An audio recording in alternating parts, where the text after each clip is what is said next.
My favorite Patriots, how are you doing? My roundtable's been on me telling me, Zach, you need to freaking cover China. And they sent me a bunch of stuff, showed me some things. And I tell you, they got my attention. Let's talk about it. Stand by.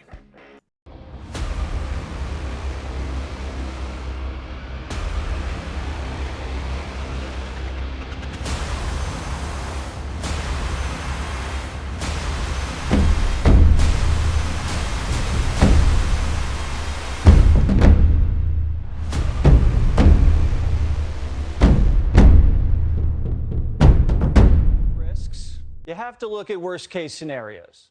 And Nancy Pelosi must be holding some pretty high cards because it looks like her trip to Taiwan is a big gamble.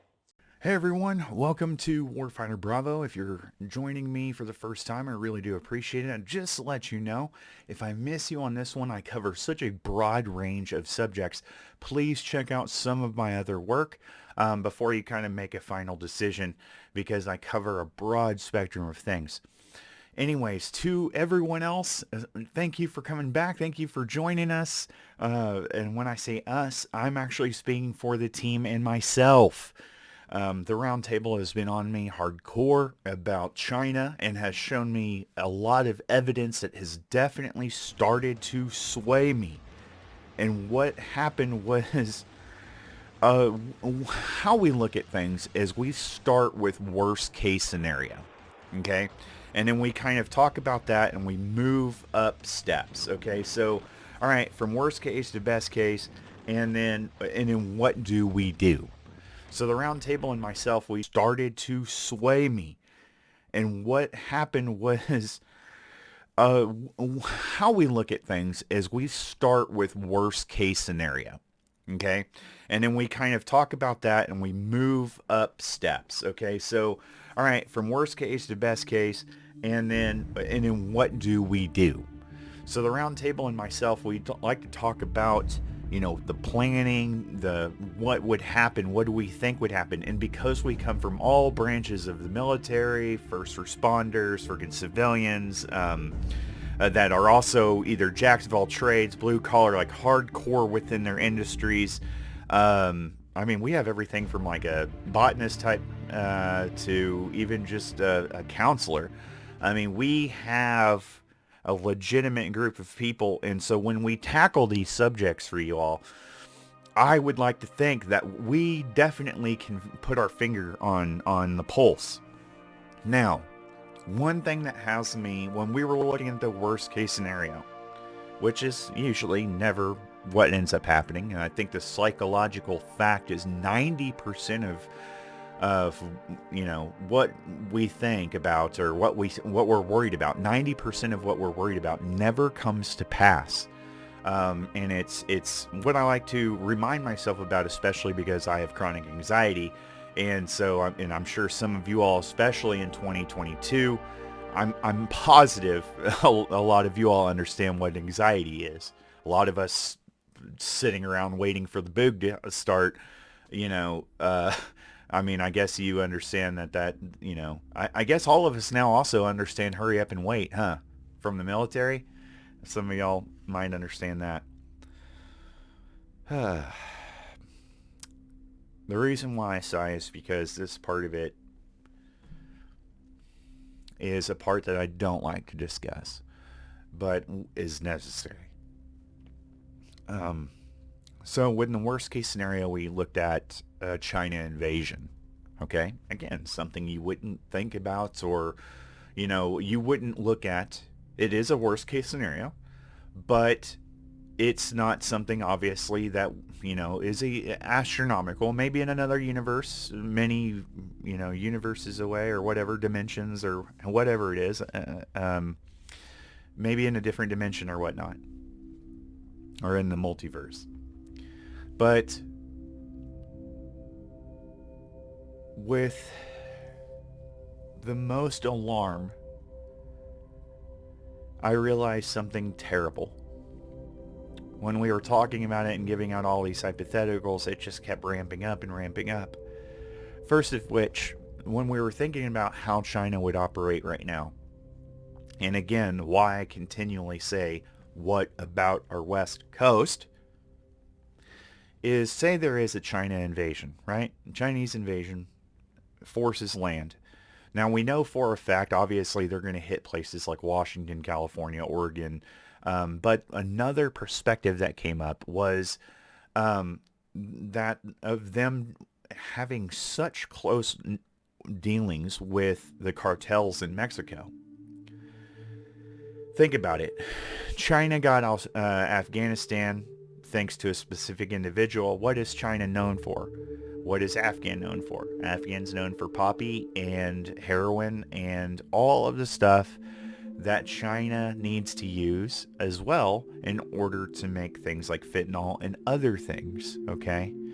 Then they ship that to where they know they can get it across the border.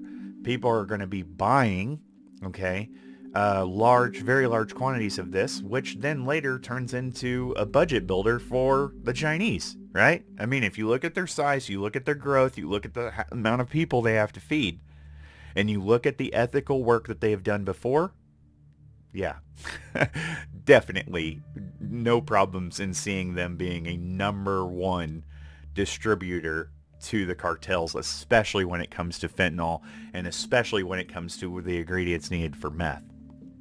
Now, and heroin, excuse me. Now, that means that they would have the ultimate smuggling networks. That means that they could legitimately overwhelm Texas very, very quickly, and Arizona. Obviously, it would need to be some type of beach landing or anything like that on the West Coast. Now, again, the reason why it would be so difficult to happen is because of our technology of today. I mean, satellites and everything. It would be almost impossible to move a sizable force without there being given some type of warning. But the proximity is a problem because there's too many, and this is embarrassing, there's too many that believe that you need to fly from the United States and go across Europe to get to Asia.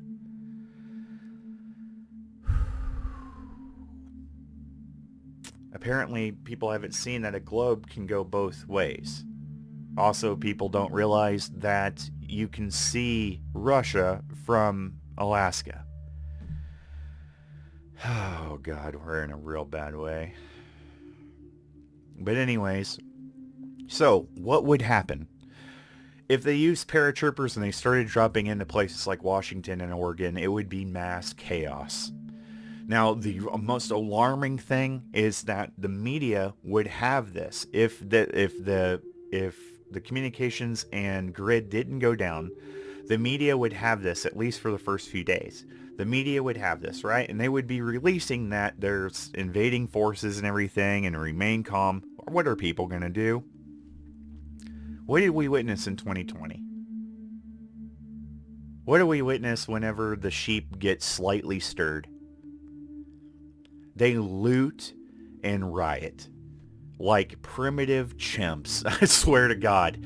And I can't stand the heartless, selfless American. It doesn't matter what race, background, creed, color, whatever. If you're a piece of shit, you're a piece of shit. And unfortunately, we have so many of those that might not even be in the left and right wing arena or a part of politics. They just didn't give a shit before.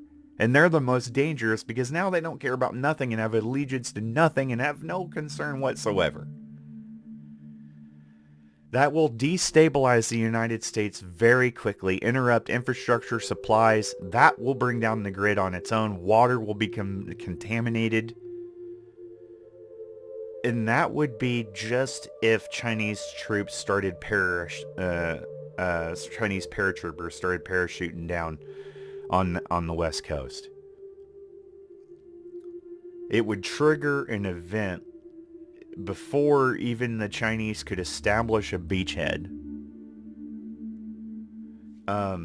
We would have to worry about Russians going in and seizing Alaska, which would be a massive hit to our resources. So folks, I am paying attention now. What Pelosi did going to Taiwan was completely irresponsible and dangerous. I had actually found out after the fact that the Taiwanese people were yelling and screaming and doing their best to write signs in English to tell Nancy to go away.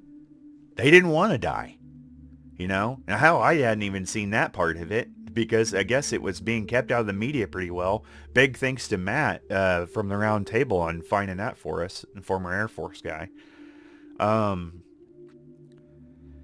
But the team has brought some very alarming things to me, and the Pelosi thing really did open my eyes, because Pelosi immediately bowed to China.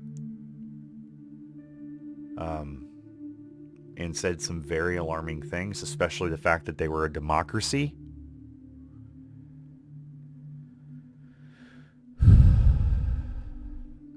Help me out, folks. Is there anyone left in government that works for us? Is there anyone? But I want you to think about that. We just touched on it. It didn't even take me 2 minutes to explain. Before you go crossing your fingers for any type of